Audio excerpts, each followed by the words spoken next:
A Yale football star helped Walter Camp invent modern football.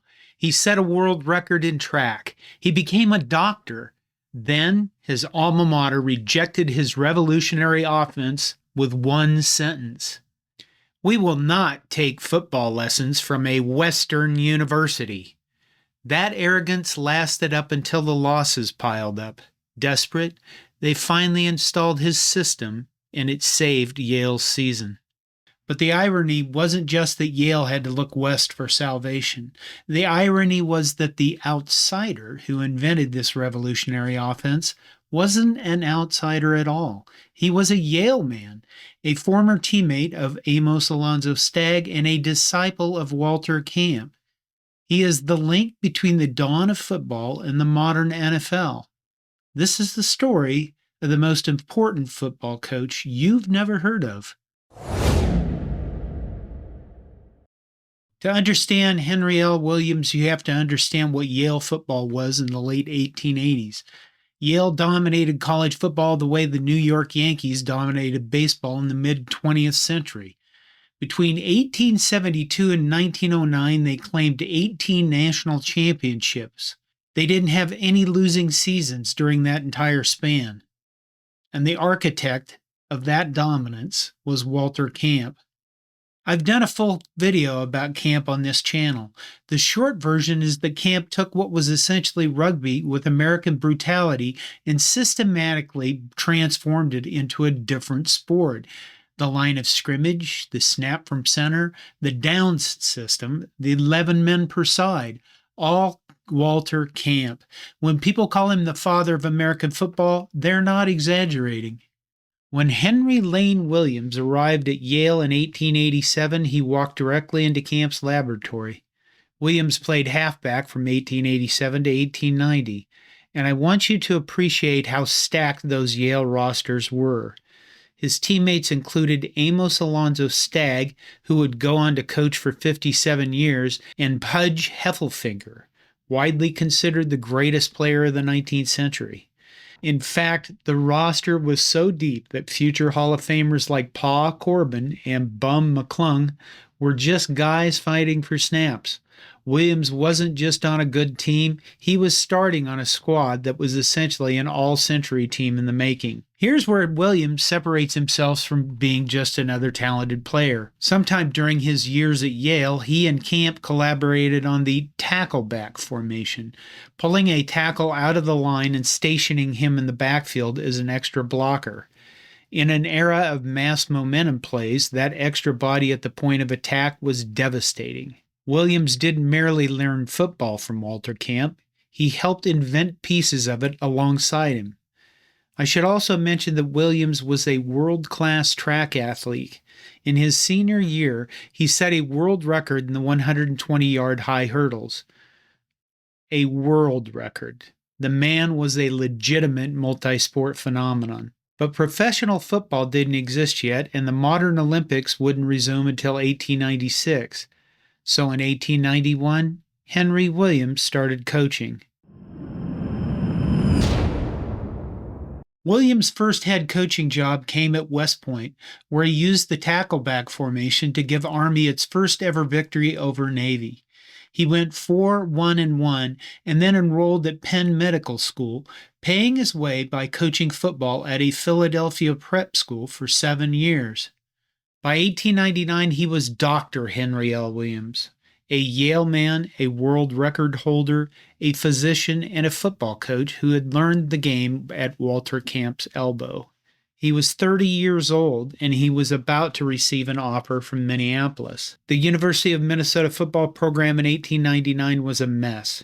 Between 1882 and 1899, the Gophers had employed 11 different head coaches, although I should mention that the idea of having a full-time coach at that time was largely non-existent. But they had 11 coaches in 17 years.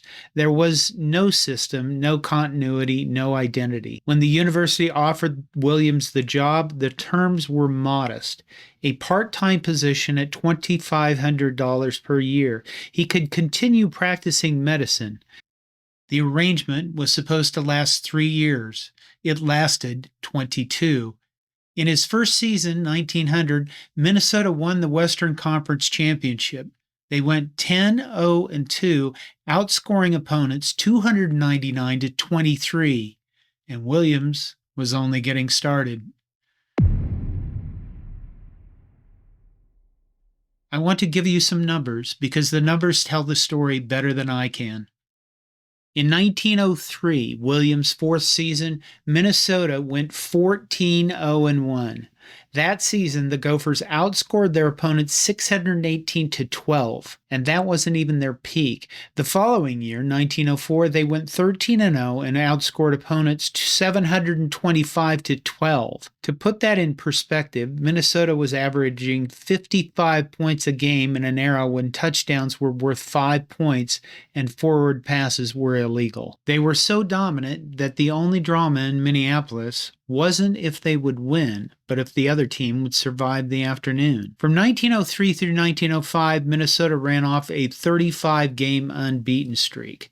From 1904 through 1906, they went 37-1-1 and allowed a total of 46 points across 39 games. 46 points in 3 years. Williams won 8 Western Conference championships during his tenure. His overall record at Minnesota was 136 wins, 33 losses, and 11 ties, a winning percentage of .786, still the highest in Minnesota history. So what was Williams doing that nobody else could figure out? Part of it was competence and continuity. Minnesota had gone through 11 coaches in 17 years before Williams arrived. He gave them stability, a system, and a way of doing things that players could build upon year after year. But the real answer was the Minnesota shift. I need to explain what the Minnesota shift actually was because it's an offense that has been completely forgotten. The basic idea was deceptively simple. Before the snap, the offensive backfield would line up in one formation. Then, on signal, the entire backfield would suddenly move in unison to a completely different alignment. Maybe the halfback shifting to one side to create an overload. Maybe the fullback relocating behind the tackle. The specific destination varied by play. The key was timing. The shift happened quickly, explosively, and the ball was snapped almost immediately afterward, before the defense could adjust. You might be thinking, okay, but teams still shift and use motion today. What was so special about this? Context matters. In the early 1900s, defenses didn't have sophisticated schemes for adjusting to pre-snap movement. There were no defensive coordinators studying film, designing checks and audibles. Most defenses simply lined up and tried to figure out where the play was going after the snap. The Minnesota shift meant they were still figuring out where the players were when the ball was already in motion. The effect was chaos. Defenders caught mid-step. Linebackers losing track of their assignments. Gaps opening where moments before there had been defenders. Williams didn't invent pre-snap movement from whole cloth. Stagg was experimenting with similar concepts at Chicago. But Williams systematized it. He drilled his players until they could execute the shift in perfect unison like a military parade maneuver. And he built his entire offensive philosophy around exploiting the confusion it created. From 1900 through 1915, Minnesota was arguably the most consistent program in college football outside of the Ivy League. And by the end of that stretch, they were better than most Ivy League teams too. Other coaches noticed, and then they started copying. Which brings us back to Yale. Williams had offered to teach the Minnesota shift to his alma mater sometime in the mid-1900s. The exact year is fuzzy in the historical record, but the response is well documented. Yale said no. We will not take lessons from a Western university. By 1910, Yale was struggling. They lost early season games they should have won. Princeton and Harvard were on the schedule. Someone reached out to Tom Shevlin, Yale royalty, a 3-time All-American end, but also a man who had served as an assistant coach at Minnesota under Williams. Shevlin knew the shift. He had seen it work. Shevlin agreed to teach Yale the offense they had refused to learn years earlier. Yale used the Minnesota shift against Princeton and won 5-3. They used it against Harvard and escaped with a 0-0 tie. The season was saved. I find the irony almost too perfect. Williams learns football from camp at Yale. Williams goes west and develops the Minnesota shift. Yale refuses to learn from Williams because he's coaching in the hinterlands. Yale starts losing. Yale learns the Minnesota shift from a former Yale player who learned it from Williams. Yale is saved by the very innovation they were too proud to accept from its creator. If Henry Williams had done nothing but win 8 conference championships and invent the Minnesota shift, he deserved to be remembered. But Williams' most lasting contribution extends far beyond the wins and losses. It lies in the dynasty of coaches he unleashed on the sport. Williams' coaching tree is one of the most impressive in the history of the sport. 3 of his former players became college football Hall of Fame coaches, and not marginal Hall of Famers, but genuine giants of the profession. Gil Dobie played quarterback at Minnesota from 1899 to 1901, then served as Williams' assistant. After leaving Minneapolis, he took the head coaching job at Washington. At Washington from 1908 to 1916, Gil Dobie went 58-0-3. 58 wins, 0 losses, 3 ties. His 64-game unbeaten streak still stands as the longest in FBS history. Dobie later won 3 national championships at Cornell. His career record was 182 wins, 45 losses, and 15 ties, with 14 undefeated seasons in 33 years. He learned to coach under Henry L. Williams. And then there's Clark Shaughnessy. Shaughnessy played at Minnesota from 1910 to 1913. Williams reportedly called him the best passer from the Midwest. The feeling was mutual. Shaughnessy would later say that Williams was football's greatest teacher. After graduation, Shaughnessy took the head job at Tulane in 1915. What did he bring to New Orleans? The Minnesota shift. He installed Williams' system and turned Tulane into a regional power. But Shaughnessy's greatest contribution came later. In 1940, as the head coach at Stanford, he revolutionized the sport by modernizing the T formation.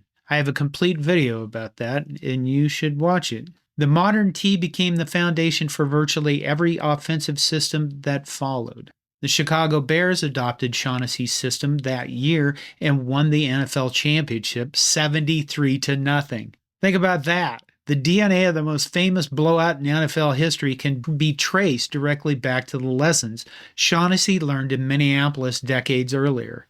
Williams taught Shaughnessy, Shaughnessy taught the Bears. The line of influence is direct. And while Shaughnessy was at Tulane, he hired a former teammate as an assistant, a halfback he'd played alongside under Williams. That halfback's name was Bernie Bierman. Bernie Bierman played at Minnesota from 1913 to 1915 and captained Williams' last championship team. When Shaughnessy left Tulane in 1927, Bierman replaced him. Then Minnesota called him home. What followed was one of the greatest dynasties in college football history. From 1932 to 1941, Bierman's Gophers won 5 national championships, 7 Big Ten titles, and had 4 undefeated seasons. His championship count trails only Nick Saban and Bear Bryant. He was a different type of coach, one of his players recalled. There wasn't anything emotional about Bernie. There weren't any frills. It was all work. He just coached fundamental football, and it turned out to be winning football. That sounds an awful lot like the philosophy of a certain Yale-trained doctor who had arrived in Minneapolis in 1900. If you enjoy connecting these dots between the forgotten pioneers of the 1900s and the modern game, please consider subscribing. It helps me justify the time it takes to dig through these old archives. By 1915, Williams had been coaching at Minnesota for 16 seasons. He had won multiple conference championships. He had invented an offensive system that other programs, including his own snobby alma mater, had been forced to adopt. And then things started to slip. Part of this was the passage of time. Williams was 50 years old in 1919. He had been coaching for nearly 3 decades. The game was evolving, and the Minnesota shift was no longer a secret weapon. Other coaches had spent years studying it, preparing for it, and developing counters. What had been revolutionary in 1905 was now just another formation opponents expected to see. This is a pattern you see throughout football history. Innovation emerges, dominates, and then opposing coaches figure out how to defend it. The wishbone, the run and shoot, the read option. Every revolutionary system eventually gets solved. In 1920, Minnesota went 1-6. In 1921, they went 3-4. For a program that had gone 37-1-1 from 1904 to 1906, this was catastrophic. And then came the jersey numbers. In the early 1920s, college football was moving towards standardized jersey numbering. The athletic board instructed Williams to add numbers to his players' uniforms. Williams refused. Or rather, he complied in the most passive-aggressive way possible, giving his players confusing 4-digit numbers. If the athletic board wanted numbers, fine. Good luck figuring out who's who. Why would a 52-year-old coach with a sterling resume pick this hill to die on? I suspect it had to do with autonomy. Williams had built Minnesota football from nothing. He had run the program his way for 2 decades. He had been an innovator who told other coaches how to play the game. And now some athletic board was telling him how to number his jerseys. Combined with 2 losing seasons, the jersey number stunt gave them the justification they needed. After the 1921 season, Henry L. Williams was fired. You might expect a man in his position to fight back, or to take a job at a rival school out of spite. He didn't. He simply packed his bags, walked out of the stadium, and went back to his patients. Williams returned to practicing medicine full-time. He never coached football again. On June 14, 1931, Henry L. Williams died at Swedish Hospital in Minneapolis. He was 61. The Chicago Tribune ran an obituary that said, "Dr. Williams of Minnesota Shift fame is dead." That Minnesota Shift fame is telling. Even at his death, Williams was remembered primarily for his tactical innovation. 20 years later, the College Football Hall of Fame inducted its inaugural class. The selectors chose carefully.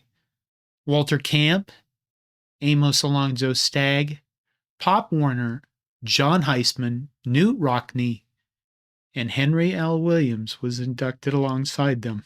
When the people who knew football history best sat down to identify the foundational figures of the game, they put Williams in the same class as Camp and Stagg and Warner and Heisman and Rockne. They recognized him as a peer. And yet, if I asked the average college football fan today to name the most important coaches in the history of the sport, how many would mention Henry L. Williams?